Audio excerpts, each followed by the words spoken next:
Hmm. Hari Om. Today's subject is yoga for thyroids. Thyroid is a endocrine gland. They are two in number. That is why they are always called thyroids. As an endocrine gland, it produces hormones. These hormones are called T4 and T3. That is thyroxine and triiodothyroxine. These are the short form T4, T3. And when the blood is checked for thyroid problems, definitely the measurement of T4, T3 is done. Along with that, the measurement of TSH is also done. But TSH is also hormone. It is thyroid stimulating hormones. But that is not from thyroid glands. TSH is produced by pituitary gland. So TSH is a hormone of a pituitary gland. T4, T3, these are the hormones of the thyroid glands. But they are all measured together because TSH is a thyroid stimulating hormone. The TSH stimulates thyroid glands to produce proper hormones of T4, T3. That is why when we want to decide where the problem is, then we have to measure all three and then decide. If TSH is not proper, that means something is wrong with pituitary gland. Then we have to treat that pituitary gland problem. Result is of course T4, T3 is not proper, but cause is TSH.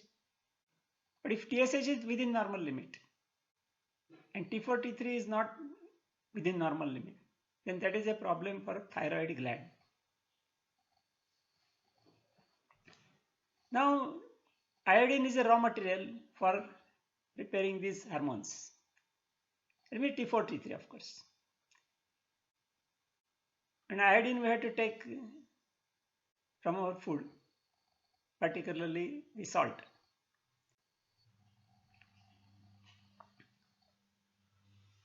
Now the abnormal functioning of thyroid glands is a disease as usual. If the hormones are above normal, then it is called hyperthyroidism.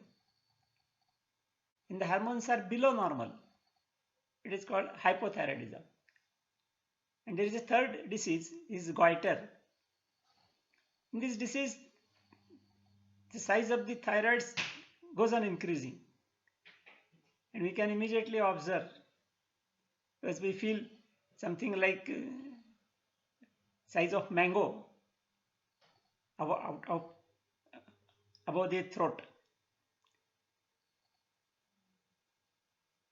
Now let us consider the different, particularly the hyperthyroidism and hypothyroidism. That is definitely easy to control with the help of yoga. Now medical treatments are totally different for all these above and below. Totally different. Because medical treatment just controls the hormones. Mostly that cannot control the function of thyroids. That controls the hormones only. So they are controlling the symptom and not the root cause. Root cause is function of thyroid is not proper. And we have to stimulate the thyroid to produce proper function. That is not possible with medicine. So medicine is controlling. Of course, control also is essential. It is also required. But control is not cure. But with yoga, we can cure the root cause of this problem. So no medicines are required afterwards. Otherwise, medicines have to be taken continuously throughout the life, as per many other diseases we have discussed. And one more interesting point is here. That yoga treatment is there, asanas, pranayamas, meditations and all that. That we will discuss now. But it is same whether it is above or below, whether it is hyper or hypo. The treatment is same. Except pranayam. Pranayam varies for these two. But all asanas, cleansing processes and other things are common for above normal thing or below normal. That is very interesting point. And it is simple for us also.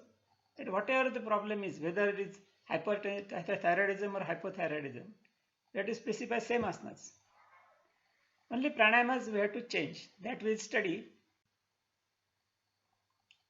Now, why these glands are not producing proper hormones? There are many reasons. We have to find out the reason, and then we have to treat the reason and not the symptom. One thing is tumor, is abnormal growth. It can happen anywhere for any organ in the body. So it happens to thyroid also. But when there is abnormal growth, only surgery is the solution. You have to remove that. And mostly it becomes normal. Second is cancer also. Cancer is a disease of some cells. So the thyroid cells also can be converted into cancer cells, and then problem becomes more complicated. Surgery, radiation, all these treatments are there. But still, there is no 100% guarantee of recovery.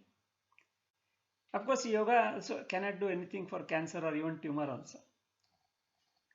Sometimes the cells are damaged by any means. When the cells are damaged, they are not replaced. So there is no treatment, neither in yoga nor in modern medicine also. We have to preserve whatever cells are live, those cells we have to preserve. That we can do with the help of yoga.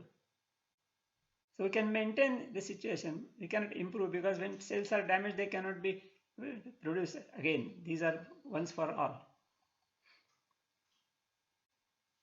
So for these three, we can say there is hardly any treatment in yoga. But the percentage is very low.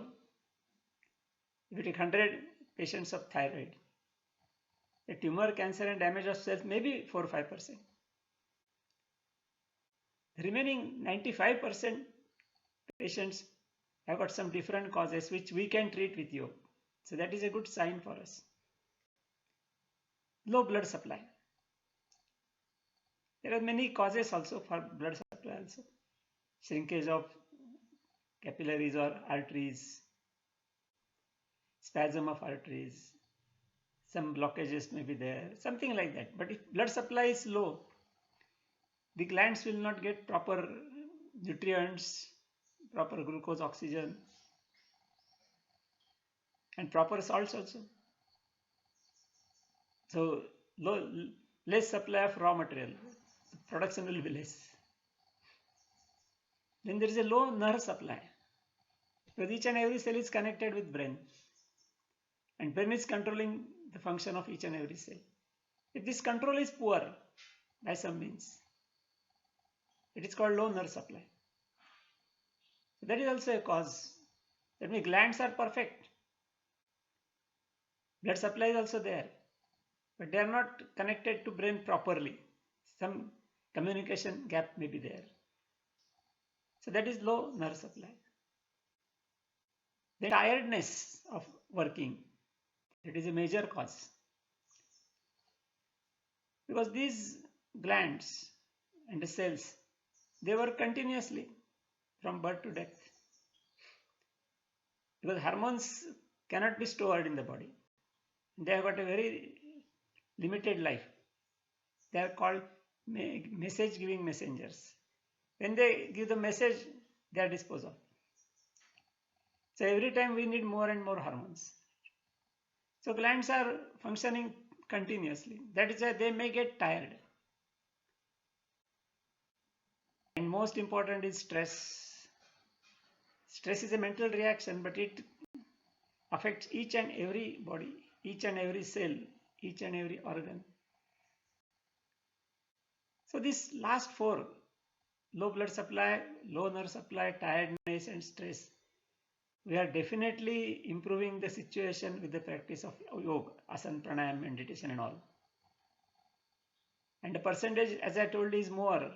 Maybe 95% thyroid patients we can cure with the help of yoga.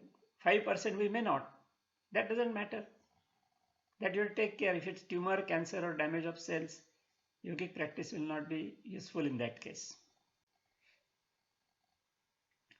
Let us come to our training program. As usual, the important points are here. It will start with preparatory practices, then I'll explain the selected useful asanas, cleansing practices, pranayamas, meditation, yoga nidra. Then we'll see the contraindications and food recommendations. Preparatory practices are very essential because the patient is quite new for yoga. That is our understanding. He has never practiced asana, pranayama and all that. A completely new person. So, to start from the beginning. His body muscles and joints are stiff. So, definitely our preparatory practices, which are basic movements from Yoga Sopan book, preparatory movements from Yoga Pravesh book, and sun salutation with slow speed from Yoga Pravesh book. These are very essential and effective. Of course, you have to start with basic movements, and before that, everyday class must be started with 3-minute Shavasana, as usual. So the person will be prepared by body and mind also for doing the movements. Then we'll start the basic movements, hand, legs, knees, shoulder, neck and all that. So the joints and muscles will be free. Then we can add these preparatory movements from Yoga Pravesh book also. They are a little bit difficult as compared with basic movements. But after basic movements, patient can easily practice preparatory movements. And after that, they can practice sun salutation also, because there is no other major problem except thyroids. So this is a standard practice. This is mostly suitable for all thyroid patients also. Now to recommend asanas, I'll give the list. But before that, we must understand the asanas are to be practiced on level 3 and 4. Practicing on level 1 and 2 will have no effect, please note. So you have to be more careful in the technique of asanas. And level 3 and 4 indicates you have to attain asana position with very slow speed. Then relax the muscles of the body as much as possible. This is the most important stage. Then only we can have some effect on thyroids. If the muscles are not relaxed, the stretch in the muscles will remain in muscles only. And that will not be transferred to the thyroids. And the thyroid will not get better blood supply, nerve supply, and improvement and all that. So relaxation of muscle is very important, which you also must note. The position may not be ideal, but relaxation is very important. That will give better results. Just attaining the correct position with muscular stretch and all that will have no result on thyroids unless you practice relaxation. Then concentrate the mind on thyroid glands. So we'll be providing mental energy. With relaxation in asanas, will provide the stretch and compression for the thyroid glands. So they will stimulate proper behavior. Then we provide the mental energy also to make all cells to function properly with concentration on thyroid glands during asanas. Then you maintain this asana as long as it is comfortable. Again, this comfort also is important. If there is no comfort, no result. And then release the asana position with very slow movement. This technique must be followed for all the asanas. Now, while selecting asanas, you have to remember the position of thyroids. It is inside the throat. So we have to focus to this position in every asanas. And that is why the important asanas and movements are, neck movements are very important. Then Jalandhar Bandha, neck movements are recommended 5 rounds. Jalandhar Bandha also 5 rounds, 30 seconds each. Of course, this is a target. You have to start with maybe 5-6 seconds, maybe 1 round and like that. In Bhujangasana, Dhanurasana, Sarvangasana, Halasana, Hala Ugrasana, these are all giving more compression and tension to the throat. Please note. So thyroid definitely. Then Matsyasana, Shirasana, Paschimottanasana. So we have to aim to have some effect on thyroid. And accordingly, these asanas are selected. Then Ardha Matsyendrasana, a specified time, 2 minutes on each side. Ustrasana also 2 minutes. These are all ideal times or targets, we can say. This can be achieved maybe within 15 days, 1 month or so. In Supta Vajrasana, Sinhasana, Siha Mudra, all connected with throat and thyroid. You can just imagine the position of all these. Then Trikonasana 1 minute on each side, Virasana 1 minute on each side, and Shavasana whenever needed. Now Omkar chanting has more effect because Omkar is chanted in vocal cord, and vocal cord is just behind the thyroid. So Omkar chanting will have direct effect and immediate effect on thyroid. In cleansing practices I have recommended, they are not directly connected with thyroid, but they are connected with digestion. And as you know, digestion is very important in every disease. So it must be perfect and proper. That is Agnisar 100 strokes total in 3 to 4 minutes for 3 to 4 rounds. Then Uddan Bandha 5 rounds, each 30 seconds. Kapalbhati also 5 rounds, 120 strokes per round. Vamana Dhauti once a week, Laghu Shankha Prakshalan once a week, and full Shankha Prakshalan once a week. There are some asanas, those in Shankha Prakshalan, those may help, but these practices are required for improving the digestion, making it perfect. And that will definitely provide proper nutrients to thyroid. That is how these cleansing practices are functioning in thyroid. Pranayama also very important. Ujjayi Pranayam with Kumbhak. Because you know, Ujjayi we have to make some noise in the throat, hissing noise. So that creates the pressure on the glands, thyroid glands. That is why Ujjayi is better for hypo and hyper both. But for hypothyroidism, we have to add some pranayamas, that is Surya Bhedan Pranayam with Kumbhak for 10 minutes and Bhastrika Pranayam with Kumbhak for 10 minutes. Because Kumbhak is added, and Kumbhak includes Jalandhar Bandha also. And Jalandhar Bandha is very important. And for hypothyroidism, the production of hormones is less, so we have to stimulate it more. That is why Surya Bhedan and Bhastrika are stimulating pranayamas. So these are selected for stimulation, and Kumbhak is selected for creating the pressure on thyroid glands. So they will start functioning properly. If hyperthyroidism is there, it means the hormones are excess than required, than normal. So we have to come down. And that is why we have to select the calming down pranayamas. Shitali and Shitkari.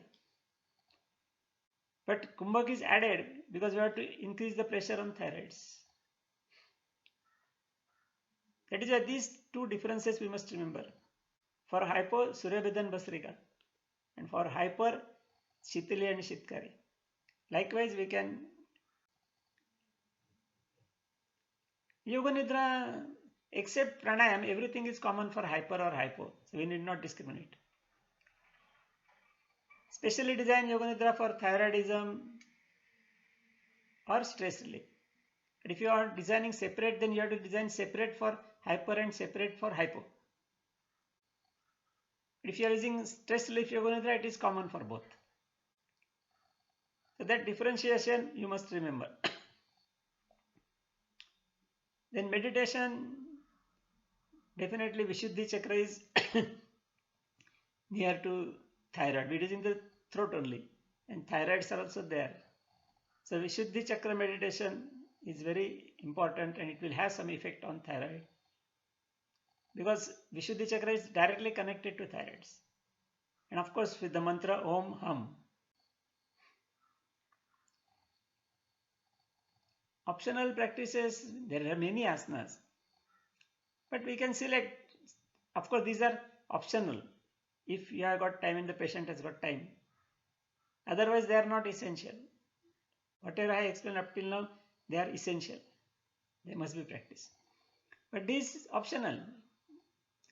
Then Viparit Karni, Vakrasan, Uttan Padasan, Pavan Muktasan, Ardha Paschimottanasana, Sulabh Ushtrasan, Garudasan, Parivar Trikonasan, Patangasan. We can add so many asanas in that. There is no limit. Optional practices can be practiced. Pranayama Anulam Vilom with Kumbhak also we can teach. That is the basic pranayam. So we can teach that for hyper and hypo both. In cleansing practices, Neti, Dandadhoti, Vastradhoti, Nauli, actually they are not essential. But if the patient wants to learn something more, because when patient gets improvement, he is prone to doing yoga in a better way. So definitely he will ask for some more practices. So you can add Neti, Dandadhoti, Vastradhoti and all. And walking for 60 minutes also is recommended because of controlling the weight. And of course there are so many advantages for walking also, for maintaining the normal health. So that is why walking for 60 minutes is also recommended. Of course it is not directly connected with thyroid functioning, but there is an indirect connect with thyroid functioning. For contraindication, asanas there is no contraindication. You can teach any asana. Of course, which I have given as a important or essential asanas, these are definitely essential. In addition, any asanas can be practiced. There is no contraindication for a particular asana. But pranayamas, the contraindication is there. For hyperthyroidism, Suryabhedan and Bhastrika is not to taught. And for hypo, Shitali Shitkari, not to teach. So, pranayamas, you must be very careful what to teach and what not to teach. If it is something wrong, then there will be adverse effect. So take maximum care for pranayamas, for whether the patient is with hyperthyroidism or hypothyroidism.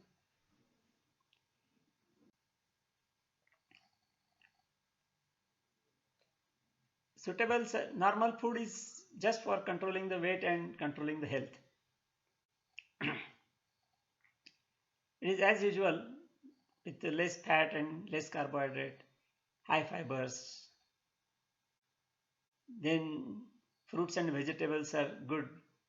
Of course, except banana, mangoes, grape, because they put on the weight. The non-vegetarian food also is not recommended. Milk and milk products, because they increase the weight. Oily, spicy food, refined food, fast food, preserved food. This is disturbing the digestion. So food is not much more connected with thyroid. But as you know, as I told in the beginning, iodine deficiency.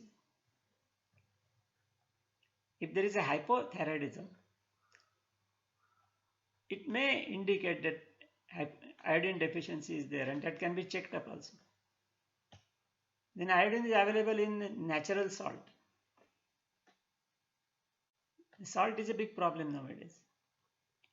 You see, previously natural salt was prepared out of seawater, on the seashore only, and that was quite healthy. It contains good amount of iodine. But as the population increases, all the dirty water is poured in sea, and it mixes up with the same water which is used for the producing of the salt. So that salt becomes impure. Then that impure salt is cured in factories by some cleansing process and all that. So salt has become very white, very nice and attractive also. But it loses the quality of iodine, less iodine in that salt. And that is why the factory owners, they started adding the iodine. And now we get iodinized salt in the market, which is quite white, looks also attractive, and there is a lot of iodine also there. But normally what happens, because of this purification process, the saltness of the salt is reduced. And so we have to use more quantity of salt in normal food. So it provides more or excess iodine, which is again not good for the body. So now we must have deiodized salt. But anyway, it has got some other commercial aspects. I don't want to discuss all of them. So taking just more salt is also not good because of all these problems. Now for all this, one common instruction that whatever the medicine patient is taking, let it be continued.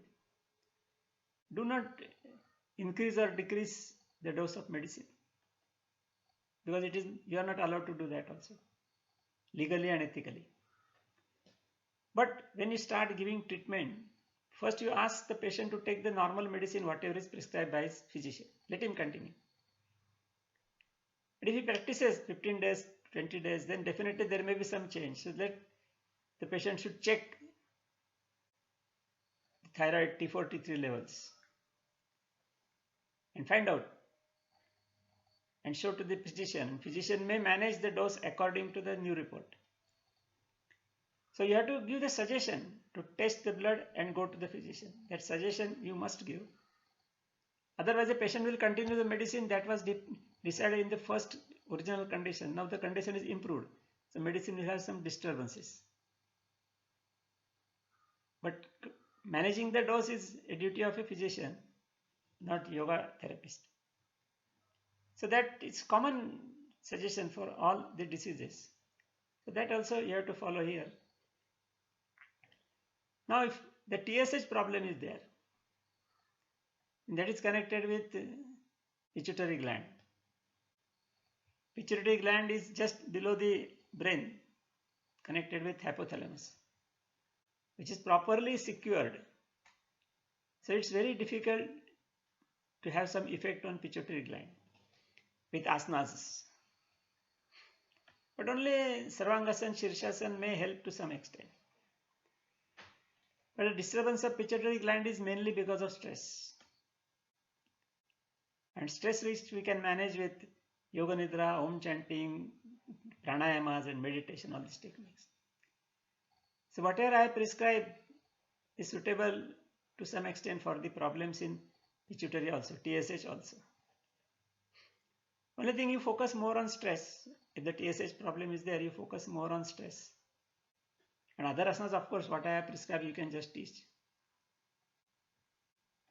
So you can solve that problem also to some extent with proper om chanting, meditation, pranayamas. And for goiter, it is a abnormal growth of thyroids. Actually, it is not tumor also. It is not cancer also. But some abnormal growth is there. And the surgery is the only way, but that is also little bit troublesome.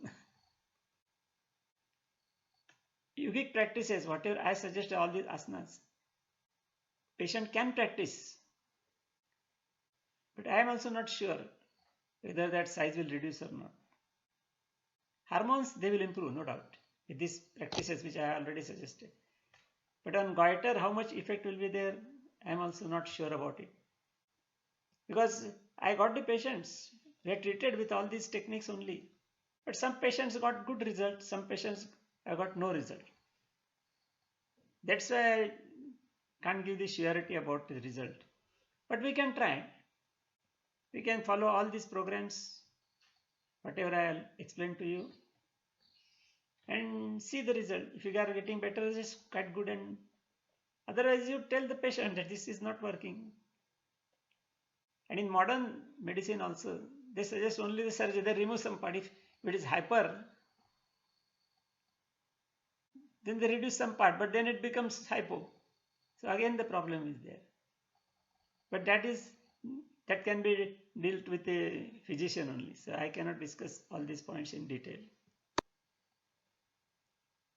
So after given complete training, you have to give a training for a practicing program for the patient as usual. by consulting with the patients. Hari Om.